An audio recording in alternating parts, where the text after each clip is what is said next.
Luces extrañas. Sensación de vacíos de tiempo. Recuerdos de seres extraterrestres. Los raptos por parte de extraterrestres son uno de los fenómenos más desconcertantes del siglo XX. A veces se les llama encuentros en la cuarta fase. Y se dice que ocurren cuando alienígenas trasladan humanos a un ovni.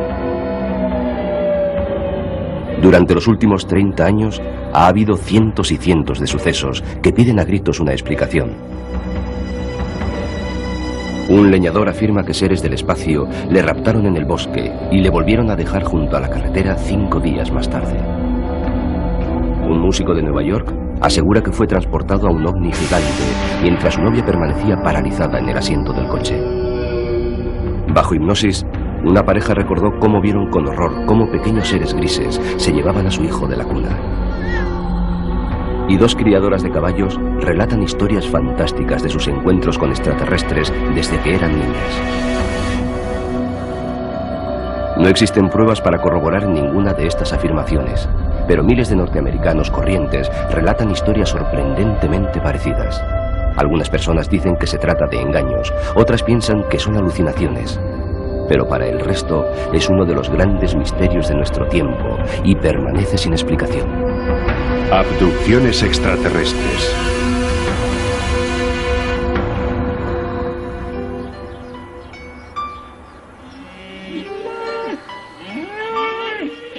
Uno de los casos más famosos y controvertidos ocurrió cerca de Snowflake, Arizona, el 5 de noviembre de 1975, en una época en la que había pocos casos declarados de rapto por extraterrestres.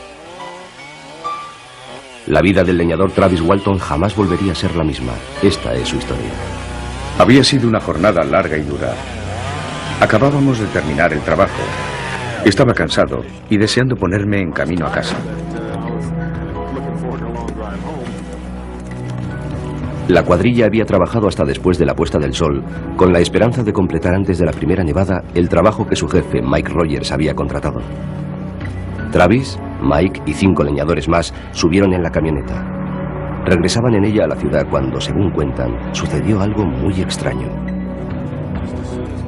Lo vimos nada más pasar los árboles que estaban entre nosotros y aquella cosa. Flotaba en el aire a menos de 30 metros de distancia. Fue... no sé cómo decirlo. Rebasamos los árboles y allí estaba. Ver aquello te dejaba atontado. Él fue el único en salir de la camioneta. Yo no tenía intención de salir. Al principio me comporté como un fanfarrón. Pensaba que aquello se iba a marchar antes de que me acercara. Pero cuanto más me acercaba, más comprendía que no se iba a mover. Empecé a pensar que aquello no era una buena idea. Le grité para que regresara. ¿Qué demonios haces? Aquello parecía peligroso. Decidí que lo mejor era irme de allí corriendo.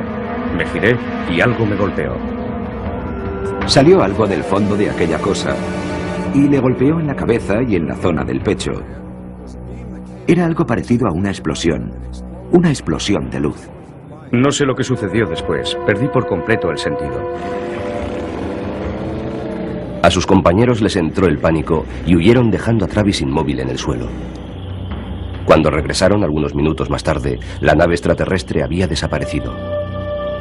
Comenzaron a buscar a Travis. Éramos leñadores, tipos duros, o al menos eso pensábamos. Cuando bajamos de la camioneta nos juntamos en una piña frente a las luces del vehículo y comenzamos a buscar a Travis. Íbamos pegados unos a otros muertos de miedo. Yo tenía tanto miedo que sentía náuseas. No lograron encontrar a Travis. Al día siguiente, su historia apareció en todos los periódicos. Los habitantes de la ciudad organizaron patrullas de búsqueda y peinaron grandes extensiones del bosque en busca de Travis. Cuando la búsqueda no reveló ningún indicio sobre su paradero, el sheriff Marlin Gillespie sospechó que se trataba de un engaño. Estaba más inclinado a creer que se trataba de algún tipo de delito violento. Pensaba que alguno acabaría por irse de la lengua y contar qué había ocurrido. Los cotilleos de la ciudad apuntaban hacia Mike Rogers y los miembros de la cuadrilla. Para limpiar sus nombres decidieron someterse a la prueba del polígrafo. 5 de ellos superaron la prueba. El resultado del sexto se calificó de no concluyente. Travis dice que 5 días después de su desaparición, despertó junto a la carretera a pocos kilómetros del lugar donde se había desvanecido. Se acercó tambaleando hasta un teléfono y llamó a casa. Cuando me enteré de cuánto tiempo había pasado, me quedé tan sorprendido que estuve como en estado catatónico durante un rato. Estos dibujos, realizados por el jefe de la cuadrilla, Mike Rogers, ilustran el relato de Travis sobre lo que ocurrió durante los 5 días que duró su desaparición. Travis recuerda que se despertó en una nave espacial, tumbado sobre la mesa de una sala esterilizada y con un fuerte dolor en la parte superior del cuerpo. Dice que se encontró de pronto mirando de frente a la cara a unas criaturas horribles. Fue la visión más aterradora que he tenido en mi vida. Tenían un aspecto similar al humano, 2 brazos, 2 piernas, etc. Sus facciones eran en cierto modo similares a las humanas, pero no eran humanos. Sus ojos parecía que podían ver en mi interior. Mostraban una cierta indiferencia hacia mí que me producía pánico. Travis dice que se sentó y les gritó que se alejaran de él. Cogió un objeto que tenía al lado, lo agitó contra las criaturas y éstas abandonaron la habitación. Les gritaba todo tipo de amenazas. Estaba dispuesto a pelear con ellos para salir de allí. Travis cuenta que le llevaron a una habitación abombada que parecía un planetario. Apretó los botones de una silla que parecía estar en medio del espacio y pudo ver las estrellas. Una criatura con aspecto humano le guió a otra sala en la que había criaturas similares a ella. Dice que finalmente le llevaron a un hangar donde había 3 naves espaciales más pequeñas. Dios mío, recuerda que pensó, puede que la Tierra esté a millones de kilómetros. Durante los más de 20 años que han pasado desde el presunto rapto extraterrestre, ninguno de los leñadores ha cambiado su versión sobre los hechos, pese a la presión de los medios de comunicación y las ofertas económicas a cambio de una confesión. Pero la duda persiste. Creo que los individuos a los que sometimos a la prueba del polígrafo vieron algo que pensaron que era un ovni. Respecto a Travis Walton, no creo que le llevaran a un ovni, pero sí creo que él de verdad cree que fue así.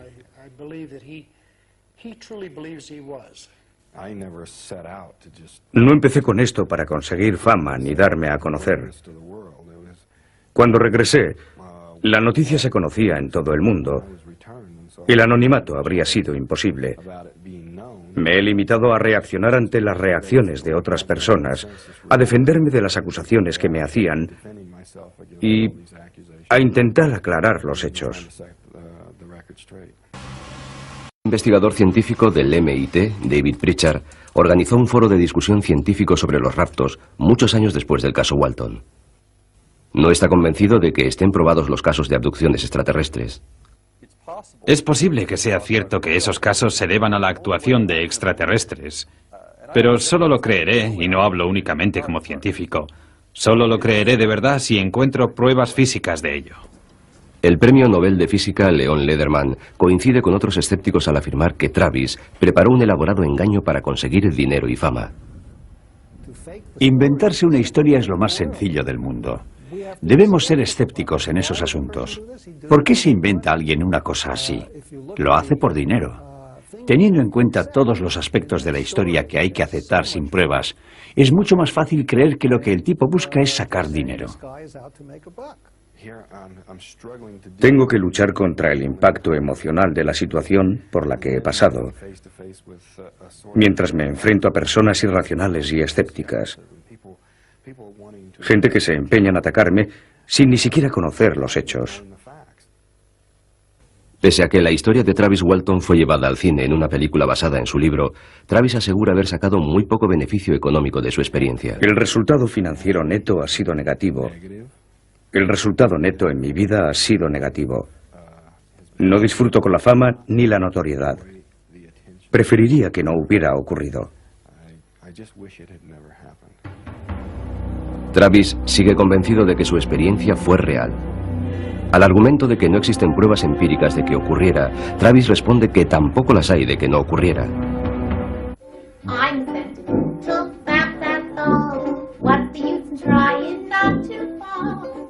Para los artistas de variedades neoyorquinos Elliot y Debra Novak, los ensayos son parte de la vida diaria, pero les hubiera sido imposible ensayar lo ocurrido aquella larga noche de hace 30 años, cuando, según dicen, fueron raptados por un ovni. Están comenzando a aceptar todas las implicaciones de su historia, unas veces con temor y otras con asombro. Recuerdo que pensaba, si quieren llevarnos, vayámonos con ellos. Guardo una memoria clara de lo ocurrido porque me sentí decepcionado cuando terminó. No me sentí aliviado cuando acabó. Quería que la experiencia continuara, pero me encontré de vuelta en Nueva York. El productor de televisión, escritor y artista de variedades, Elliot Novak, y su novia, la artista de variedades, Debra Stuner, terminaron su actuación en el Grossinger's Resort Hotel de Catskill Mountains a las 11 de la noche del 23 de agosto de 1984. Tardaron pocos minutos en hacer las maletas y ponerse en camino hacia la ciudad de Nueva York. Tomaron la carretera 17 dirección sur. En circunstancias normales, el trayecto dura unas 2 horas. Aquella noche, sin embargo, las cosas no fueron como de costumbre. Elliot miró hacia arriba y vio un grupo de luces parpadeantes.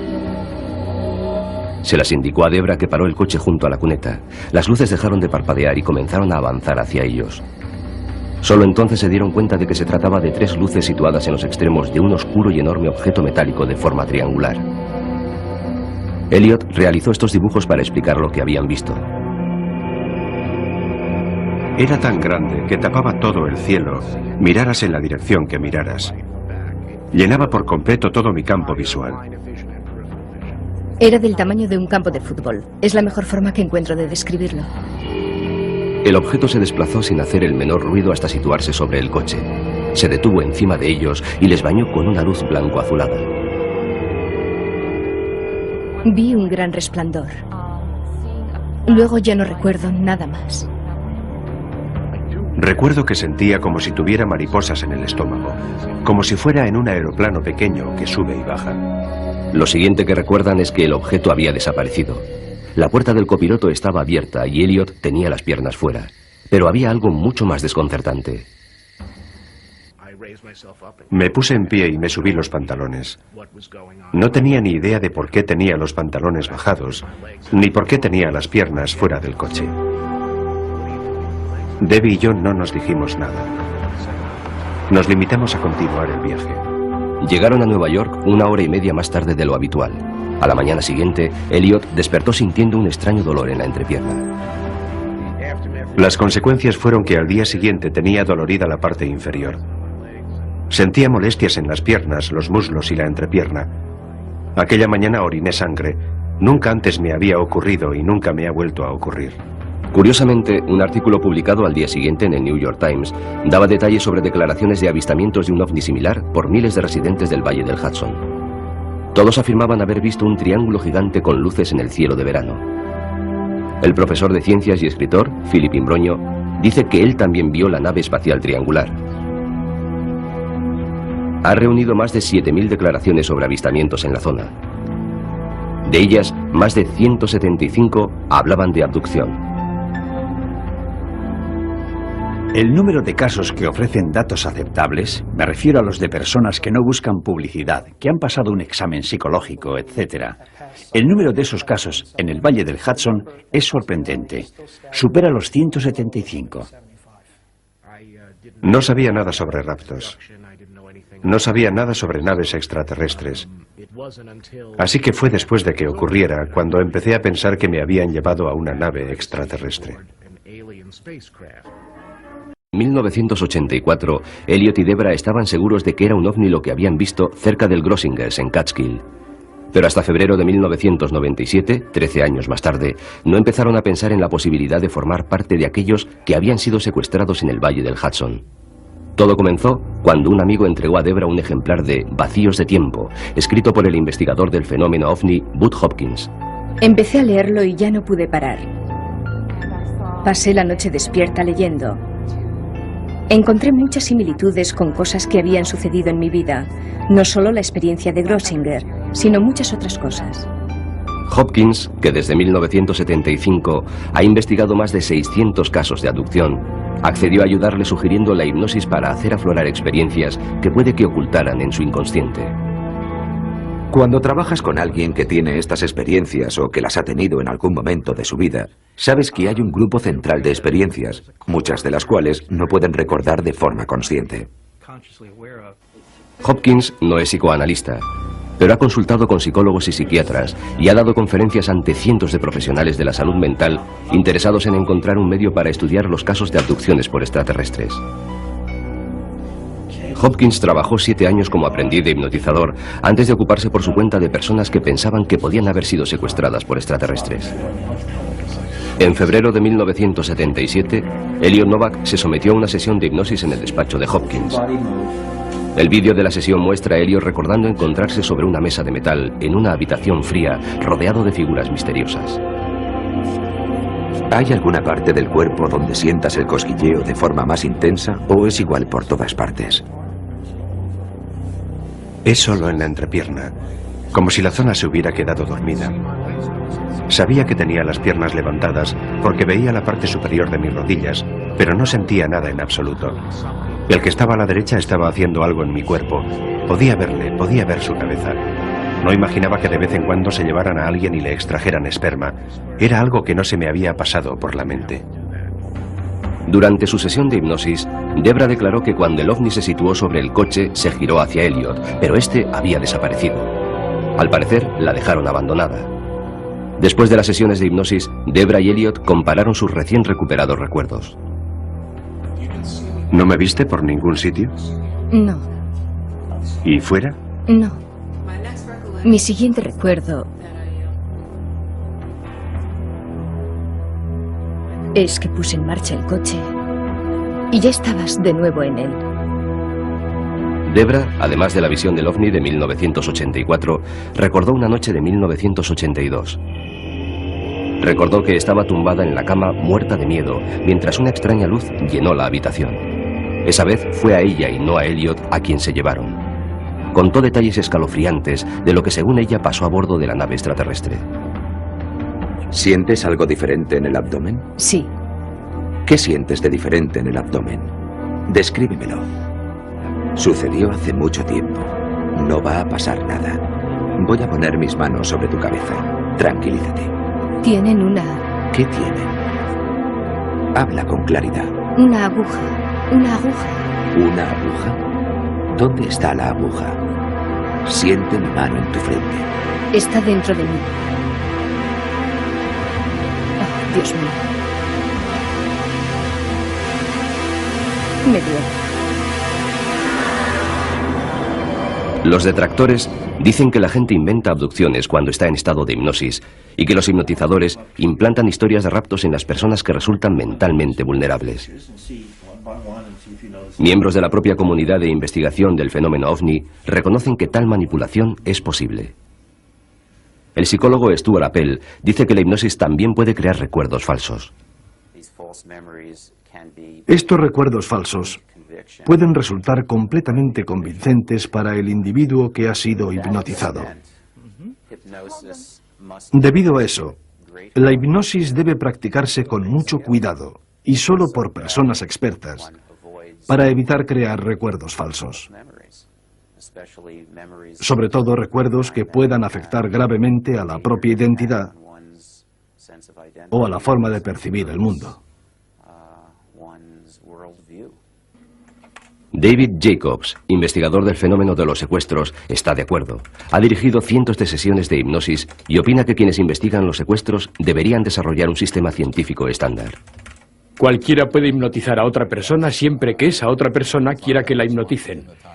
El problema es que la gente puede inventar historias, decir cosas que no son ciertas. La memoria puede fallar, incluso en circunstancias favorables. Bud Hopkins afirma que los extraterrestres borran o eliminan de los secuestrados los recuerdos de experiencias ocurridas durante el secuestro y que la hipnosis, bajo la supervisión de expertos, ha resultado muy efectiva.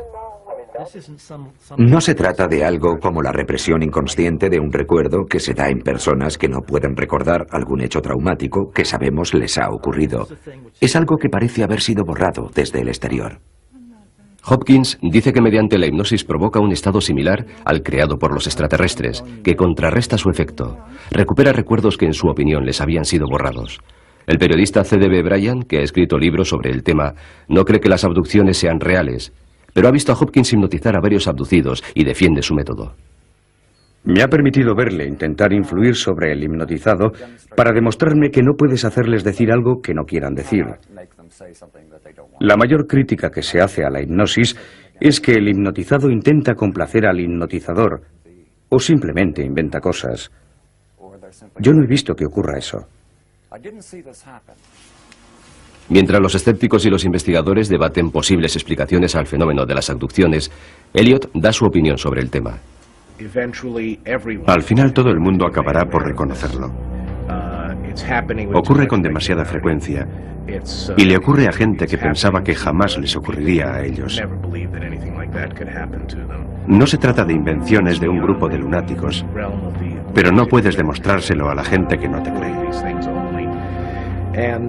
Lo único que puedes hacer es esperar. Es la naturaleza humana. Hasta que no se den de bruces con ello, no te van a creer. Nos ha ocurrido a nosotros, que somos gente corriente, y le puede ocurrir a cualquiera. No quería creer que me había ocurrido a mí, pero así había sido.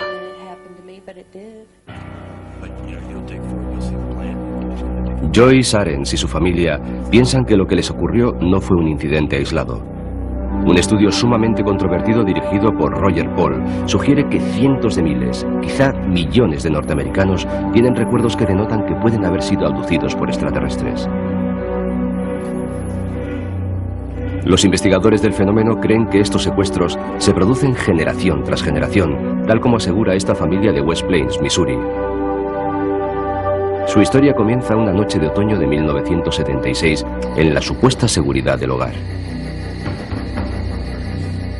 Recuerdo que estaba tumbado, descansando. Abrí los ojos y vi en el techo una luz roja brillante. Era algo parecido a una aurora boreal.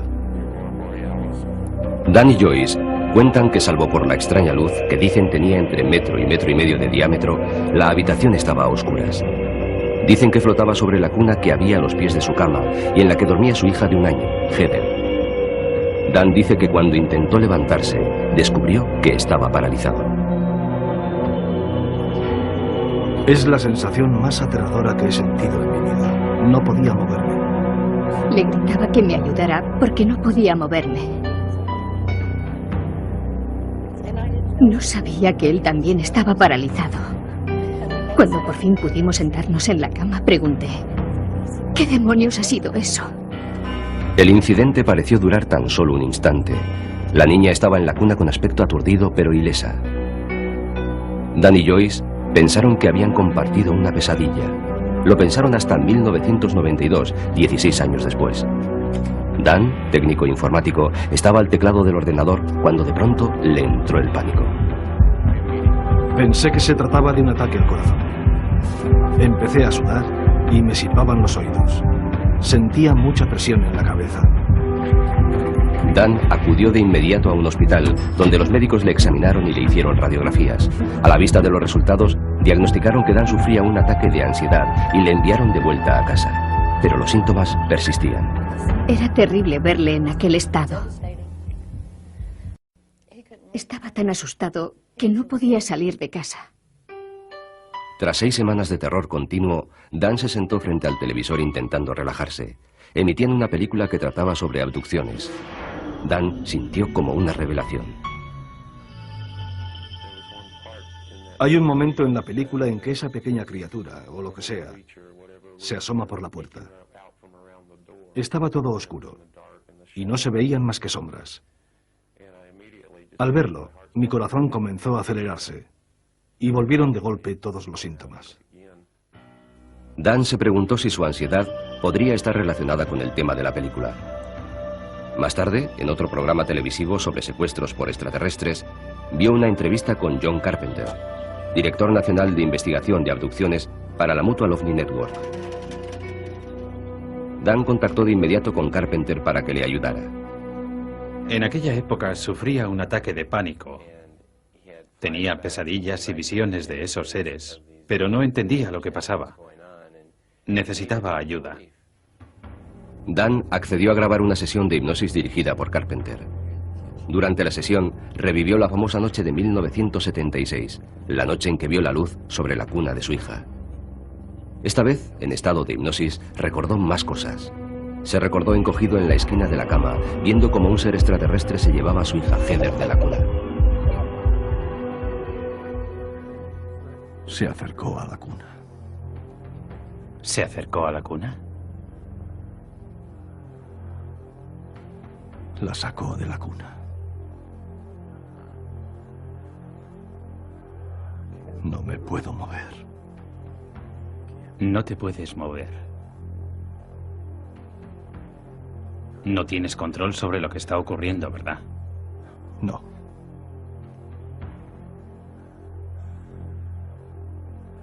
¿Qué ves ahora? Se la lleva. Se la lleva. En su sesión de hipnosis, Joyce, la esposa de Dan, recordó los mismos sucesos. Ambos dijeron que se los llevaron pequeños seres y que toda la familia flotaba dentro de una nave espacial. No quería que le pasara algo así a mi hija. No supe hasta más tarde lo que había ocurrido. Cuando se la llevaron, no pude hacer nada por evitarlo. Heather tiene ahora 22 años y está casada. Recuerda varios secuestros durante la niñez, en los que se vio obligada a practicar juegos telepáticos con los extraterrestres. ¿En qué consiste el juego? Si elijo el correcto, me dejará ir.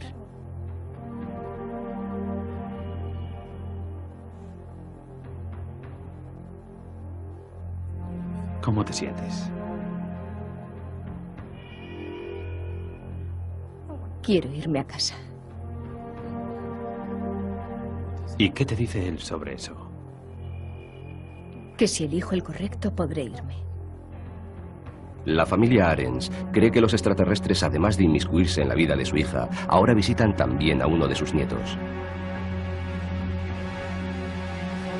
Les llama a los amiguitos que vienen a jugar al cuarto. Dijo que quería ver cómo se iba la nave. No puedo decirle que no es real porque es real. Los escépticos dirían que Dan, Joyce y Heather podrían haber creado juntos esa historia antes de las sesiones de hipnosis. En ese caso habrían sabido cómo responder ante las preguntas trampa que les hicimos y las sugestiones que yo les provoqué. Además, hay muchos detalles comparándolos con los datos de otros secuestros. Otra razón que mueve a los investigadores a creer en la sinceridad de los secuestrados es un hecho del que muchos de ellos hablan: la colocación de implantes extraterrestres.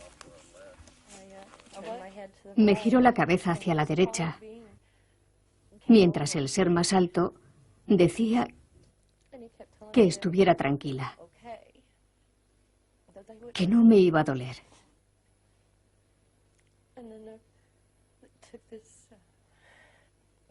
Cogió una aguja muy larga y me la metió por la nariz.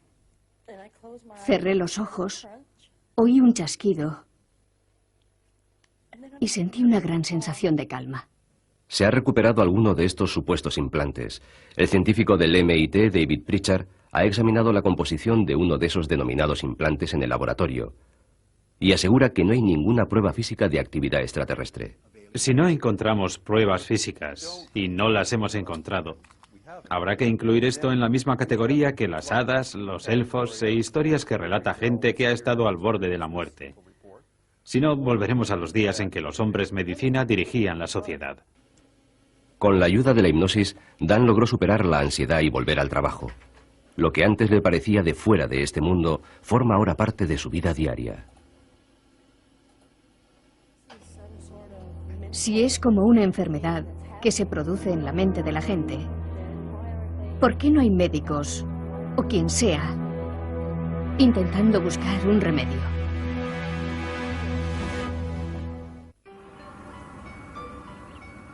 Dos mujeres de Virginia cuentan increíbles historias de secuestros que comenzaron hace más de 40 años. Anna Jemerson y Beth Collins, no son sus nombres reales, aseguran que estas, llamémoslas abducciones en pareja, todavía continúan.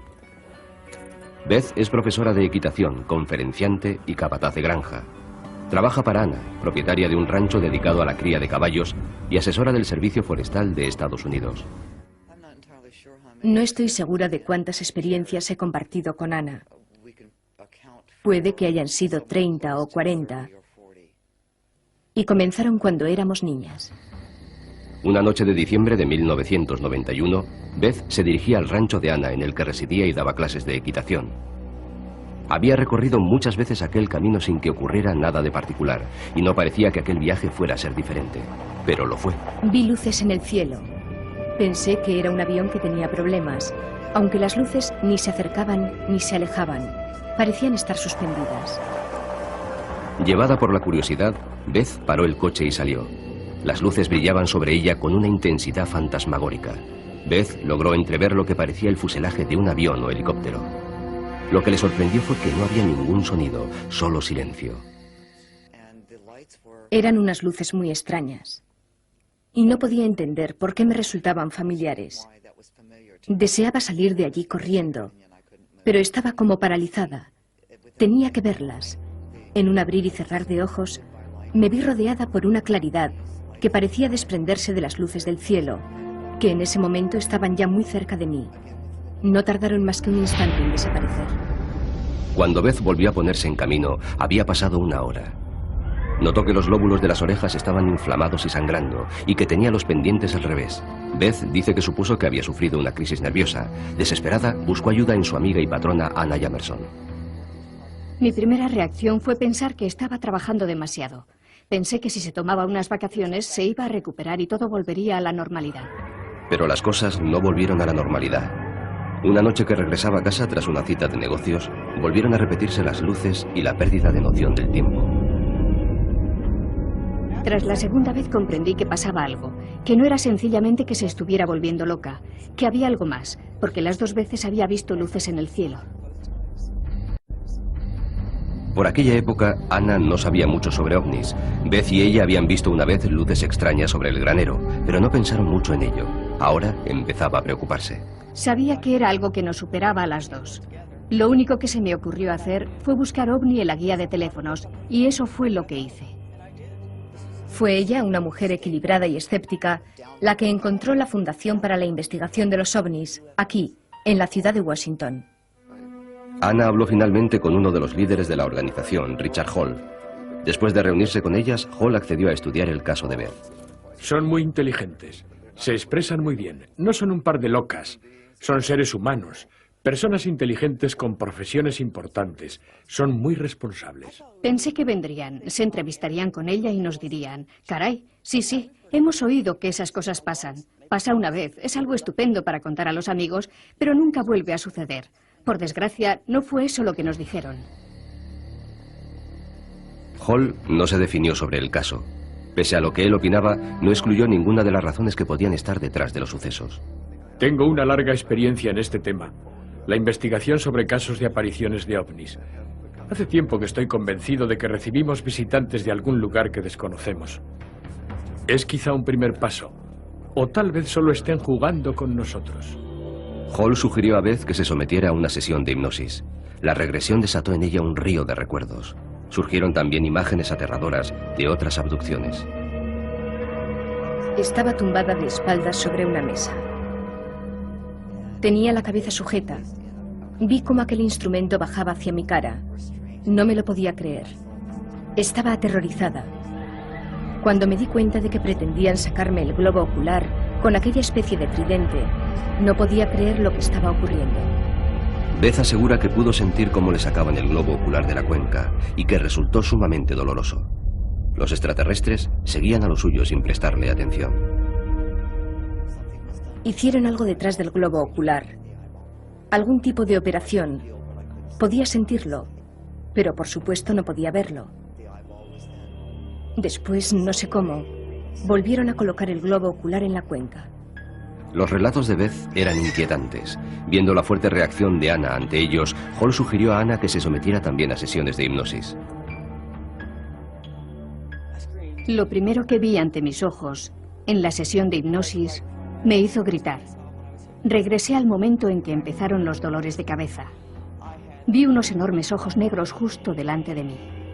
Las escenas retrospectivas perturbadoras, los sueños y recuerdos parciales, muchos de ellos referidos a inquietantes actos médicos, son algo típico en aquellos que creen haber sido abducidos.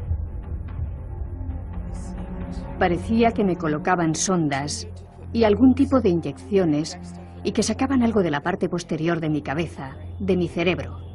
Me introdujeron algo por la nariz, me reventaron el tímpano. Tenía agujeros en la cabeza, detrás de las orejas. Me inyectaron cosas a través de las venas de los brazos.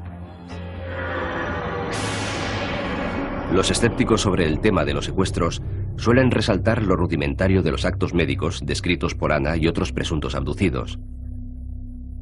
¿No es esto una prueba de que son imaginaciones de la mente humana? En todos los casos, lo que la gente describe son síntesis de su propia experiencia. Ya sabe, los fogonazos de luz, la luz cegadora, el rayo que los eleva, etc. Son cosas que conocen previamente. Una civilización realmente avanzada quizá no actuaría así. Los escépticos se preguntan también por qué iban a invertir los extraterrestres tiempo y esfuerzo en experimentos tan triviales. Si de verdad existieran, no necesitarían raptar a la gente. Podrían saber todo lo que quisieran a partir de la gota de sangre de una persona. En el caso de Beth y Anna, al igual que en el de otras abducciones que hemos investigado en la zona, han aparecido pruebas físicas. Hemos visto marcas características en los cuerpos. Los detractores dicen que las marcas a las que Hall se refiere pueden ser vulgares cicatrices y no son pruebas convincentes de contactos con extraterrestres. De hecho, el propio Hall admite que no hay pruebas físicas que ofrezcan una certeza científica. Hasta los propios abducidos tienen sus dudas. Dudo continuamente de la validez de mis experiencias. Dudo de todo lo que recuerdo, porque la memoria nos puede a veces engañar. No creo probable que vayamos a encontrar pronto esa prueba absolutamente científica, en el sentido estricto de la expresión, que la gente pide. Aún sin pruebas, Beth y Anna aseguran que entre las dos han sufrido más de un centenar de secuestros. Creen que han sido abducidas juntas con frecuencia. Nos ha ocurrido lo mismo en las mismas noches. Cuando nos secuestraban, pasábamos juntas por el mismo programa, pero ha habido veces en que me han secuestrado a mí y a ella no, y viceversa. Otras veces que nos secuestraban juntas y nos separaban durante el experimento, y luego regresábamos también separadas. Juntas o separadas, Beth y Anna dicen que hay algo que parece cierto. Los raptos continúan. La gente que dice haber sido abducida recuerda muchos actos médicos similares. Según Beth Collins y Anna Jamerson, los experimentos incluían embarazos inducidos por los extraterrestres. El sistema para lograr el embarazo era la inseminación, una especie de inseminación. No había contacto sexual. La acción era algo muy parecido a la inseminación. Beth dice que los resultados de la inseminación no tardaban en producirse. Poco después de que me secuestraran, comenzaba a tener mareos por las mañanas. Según Beth, la volvían a abducir y le extraían algo. A partir de ese momento desaparecían los síntomas. Te trataban como si fueras una simple incubadora. Era como si te violaran una y otra vez. Nunca ha habido informes médicos de embarazos anormales en abducidas.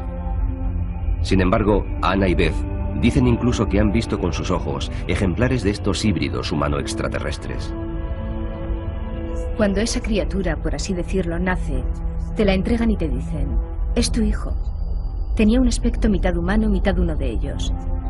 No sentía que fuera mío. No me sentía identificada con aquello. Recuerdo que me presentaban criaturas que decían que eran mías y querían que las tuviera en mis brazos. Yo me negaba y las dejaba caer. Tanto los escépticos como los creyentes se preguntan por qué querrían los extraterrestres manipular de forma tan agresiva las vidas de Beth y Anna. Anna dice que ha tenido visiones de la destrucción de la Tierra por terremotos, huracanes e incendios. Dice que los extraterrestres le han dado un curso intensivo para aprender a pilotar sus naves y supone que esto le permitirá abandonar el planeta si sus terribles visiones se cumplen. Aquí es donde aprendí a pilotar la nave, a controlar la nave. Dijeron que me estaban preparando para ir a otro lugar. No sé si se trata de otro planeta, una nave o qué. Solo sé que es a otro sitio. Beth reza porque terminen las abducciones. Cuando estoy muy asustada, tengo la típica respuesta humana. Digo, oh Dios, sácame de aquí. Si me salvas de esto, haré lo que me pidas. Sea cual sea la verdadera naturaleza de la experiencia que describen como abducciones, Ana y Beth son dos más de las muchas personas que en este país y en todo el mundo intentan desesperadamente comprender el misterio que se ha apoderado de sus vidas. Me enfado con ellos, pero quiero saber más. Quiero saber por qué hacen esto. Quiero saber por qué nos hacen esto a mí y a mi familia. ¿Por qué hacen esto a tanta gente? Creo que es más lo que podemos aprender de ellos que lo que debemos temer de ellos. Además, ¿qué vamos a hacer? ¿Escondernos en una cueva y confiar en que no vengan a buscarnos? Incluso aquellos que no tienen relación directa con las abducciones pueden verse atrapados por el misterio. Se sienten tentados por el presentimiento de una realidad nueva. Después de 2 años inmerso en un asunto como este, te sientes tremendamente afectado. Casi todos los días, cuando estoy en la calle, miro hacia arriba deseando que esa luz que veo no sea un avión o la luna. Muchos estudiosos del tema están convencidos de que las abducciones tienen que ser reales, no tienen la menor duda. La gente desaparece sin dejar rastro. Se avisa a la policía, se organizan patrullas de búsqueda, las madres gritan angustiadas ¿dónde está mi hijo? Todo esto forma parte del fenómeno de las abducciones. Además, la gente regresa con marcas en el cuerpo, con cicatrices en el cuerpo que no tenían el día anterior o una hora antes. Los científicos que han estudiado el fenómeno de las abducciones no están convencidos de que sean reales, dudan de muchas de las pruebas. Muchos de esos sujetos presuntamente abducidos presentan cicatrices extrañas, pero en la mayoría de los casos no recuerdan el origen de dichas cicatrices. Otros hablan de implantes, pero cuando se ha extraído alguno de esos implantes, no ha aparecido nada inusual. Considerando la falta de pruebas, aquellos que afirman que los extraterrestres son reales y que hay muchas pruebas físicas de ello, no quieren enfrentarse a los hechos. Se comportan de forma muy irresponsable. Dejando a un lado la naturaleza de las pruebas, el fenómeno de las abducciones desafía la explicación dada tanto por los creyentes como por los escépticos. Por ejemplo, pruebas psicológicas y médicas han demostrado que las personas que dicen haber sido abducidas no son más propensas a las fantasías ni más sugestionables que el resto de las personas. Tampoco padecen más trastornos del sueño ni más problemas de personalidad múltiple. Así que no hay más remedio que regresar al punto del que partimos, los propios abducidos. Hay miles y miles de personas de todo el mundo que afirman haber sido abducidas por extraterrestres. Todas ellas son plenamente conscientes de que hacer una afirmación así es una locura. Todos los humanos que son abducidos por extraterrestres sufren un trauma grave. Mi opinión acerca de los abducidos era, si se me permite la expresión, que estaban locos como cabras. Ahora siento mucha más compasión y respeto por lo que están pasando. No creo que estén locos como cabras. Al mismo tiempo, no puedo decir que crea con toda sinceridad que han sido secuestrados por extraterrestres. El físico Lederman no opina así. Para él, el hecho de que se hable de abducciones por extraterrestres es un síntoma de la urgente necesidad de información científica que hay en nuestra cultura. Hace que redoble mi esfuerzo por introducir la educación científica en los parvularios, primer ciclo, segundo ciclo, todo el proceso hasta la enseñanza secundaria. Creo que es fundamental elevar el nivel de comprensión científica del ciudadano medio. Sé lo que he visto. Y no hay nadie en este mundo que me pueda decir que no he visto lo que he visto. Los he visto, los he tocado, he estado con ellos.